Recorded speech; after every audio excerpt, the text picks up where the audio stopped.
Hello and welcome to our podcast on the idea of reading visual images.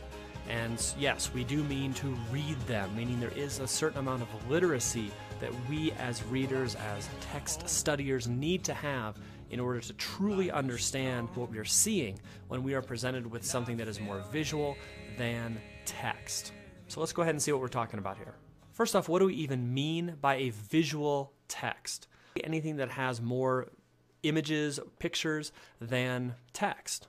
There could certainly be a combination of those, but when we have something that is predominantly visual, meaning we don't have to read words as our primary source of input, then we're looking at a visual medium.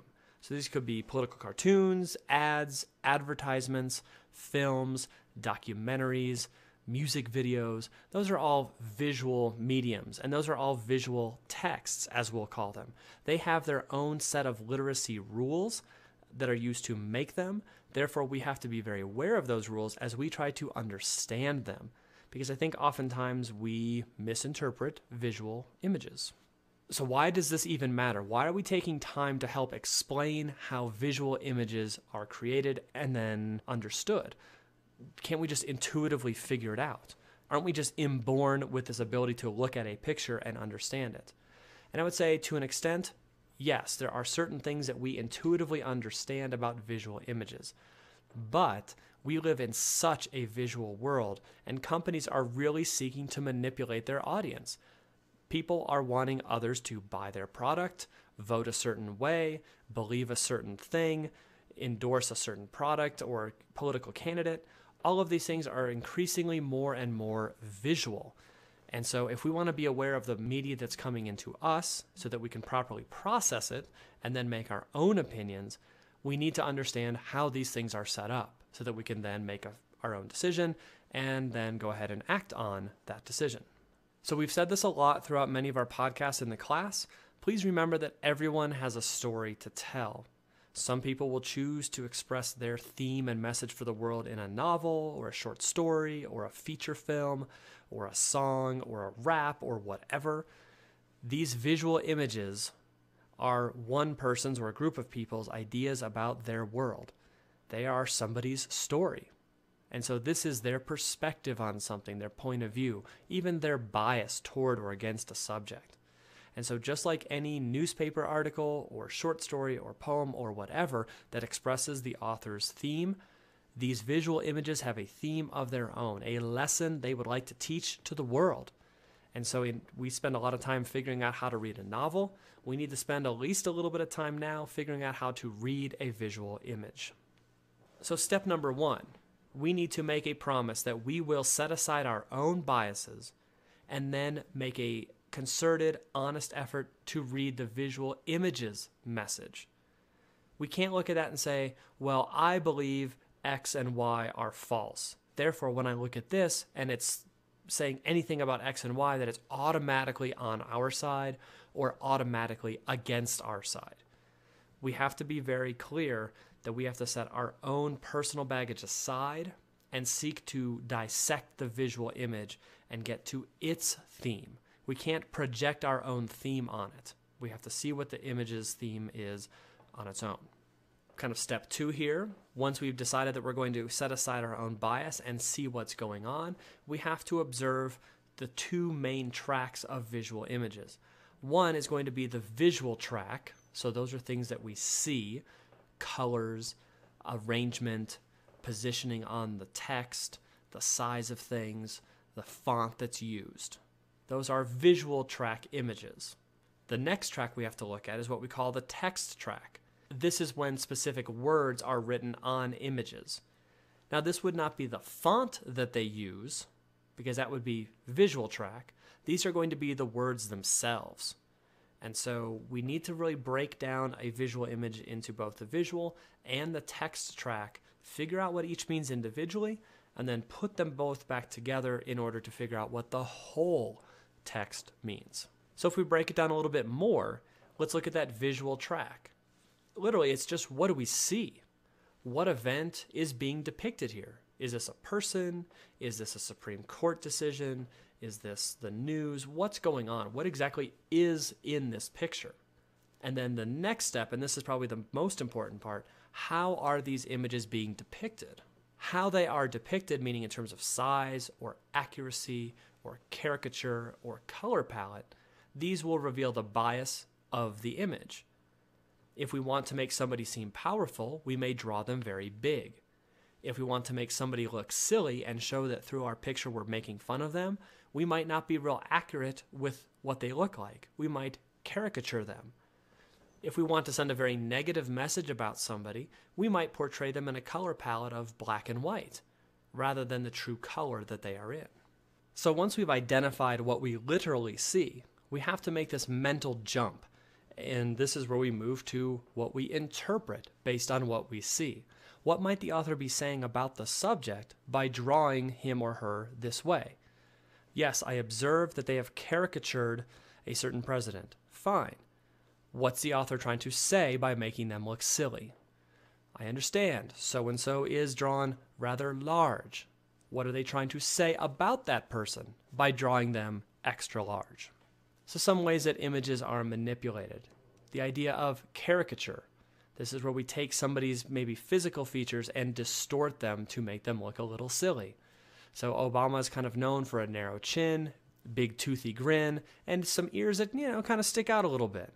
Well, somebody has caricatured him by taking those features and expanding them to make him look less accurate and perhaps starting to poke a little fun at him. Another example from the 2008 primary, we have Hillary Clinton and Obama again, and they have both been caricaturized. Again, his big toothy grin, pointed chin, big ears, and her with her pretty famous hairdo there. So they're taking the real people and starting to distort them or caricaturize them in order to send a message about them. So we look at this and have to take two steps. Number one, do we recognize that these people are caricatures, meaning that's not what they actually look like? And then step two, we have to ask ourselves, what is the author of this text trying to say by caricaturing these political figures? Another example from history, this is Andrew Johnson. He was president after Lincoln, and you can see that he has been caricatured a bit, that his head has been drawn exceptionally large. So we'd have to observe that first and say, yes, his head is extra large. Then we'd have to make that mental jump and say, why? Why would the author of this text do that? Why does that matter for the author's comment on this particular president?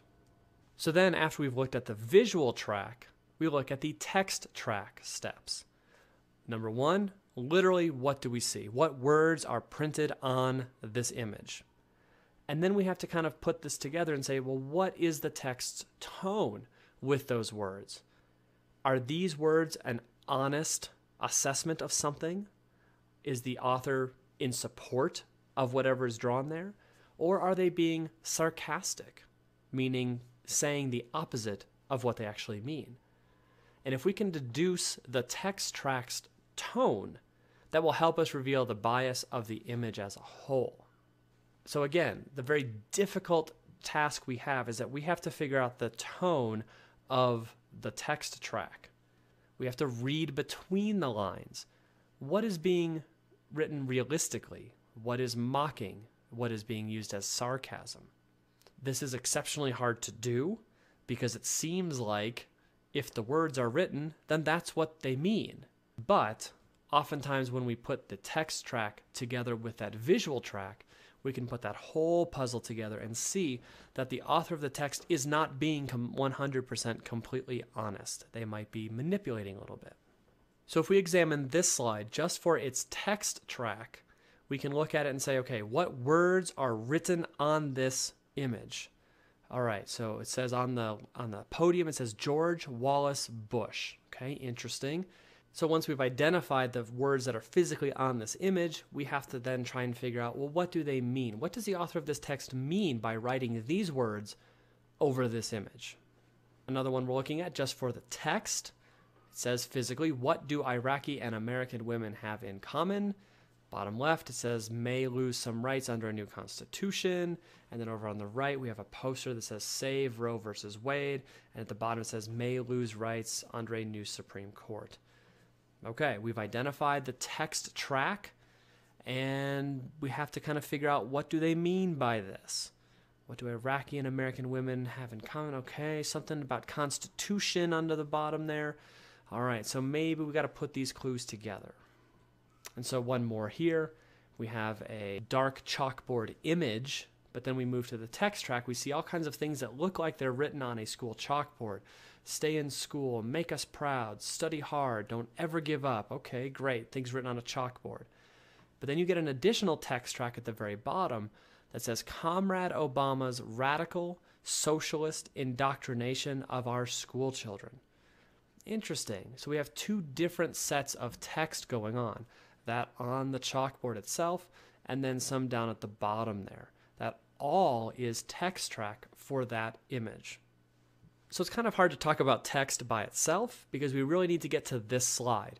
The idea of putting what we see visually and what we read as text track together. We must put them together for interpretation. So we have to look at this and go, all right, so the visual track is making somebody look silly by caricature, and then they're using black and white to make them look kind of scary, and then there's some words written over it. What do all these mean? Is the text track reinforcing the visual image? Is the text track being sarcastic of the visual image and meaning the opposite? Those are things we have to just toy with and think through and put all together. And then the big thing at the bottom, like we've talked about in a lot of these deductive reasoning types of things, we must have background knowledge on the topic of the image. So if we go back to the one here with George Wallace Bush standing in front of the, as it says, the church house door, this is referencing a very famous historical event where George Wallace, who was governor of Alabama, stood in front of a schoolhouse door and said the famous words, segregation now, segregation tomorrow, and segregation forever. So not only is this poking fun at Bush at the visual track because he's caricaturized, and making fun of him because of the words he's saying, once we put all of these together, we can see that this is referencing a very famous historical event, and therefore all of the content of this visual image are pointing to one thing. It is the author of this saying, in his or her opinion, that George Bush is wrong on this issue, much like George Wallace was wrong on the issue of segregation back in the 60s. But the point is, we have to put what we see together with what we read, plus our own background knowledge together, taking out our own personal biases, whether we like or dislike Bush or believe this particular statement or not, put them all together and ask ourselves, what is the cartoon saying? Not what do we want it to say, but what is it saying? Once we figure that out, then we are more than welcome to disagree with it and say, I disagree. I think this way of marriage is the only way, or no, it's not. But our task right now is, what the heck is the text even saying? Then we can agree or disagree. And so one way to think about these issues and this background knowledge is always go back to that political spectrum. Look at liberal versus conservative. Look at Republican versus Democrat. Look at change versus tradition.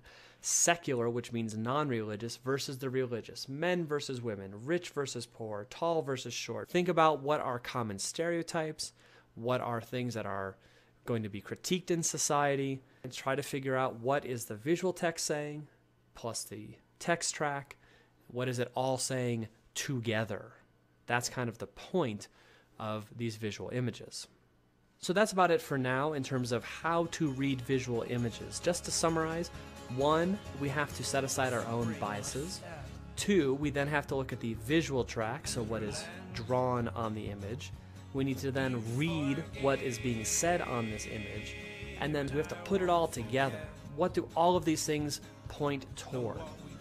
Is the visual image and the text all going in the same direction, or is something being sarcastic, meaning the opposite of what we're looking at? This is a very difficult skill. We'll continue to practice with this, but for right now, if you have any questions in terms of the key steps to take, go ahead and bring those into class. We'll get those shored up, and then we will continue to do a ton of practice and modeling with these when we physically get into class. As always, thanks for listening, and we will see you soon.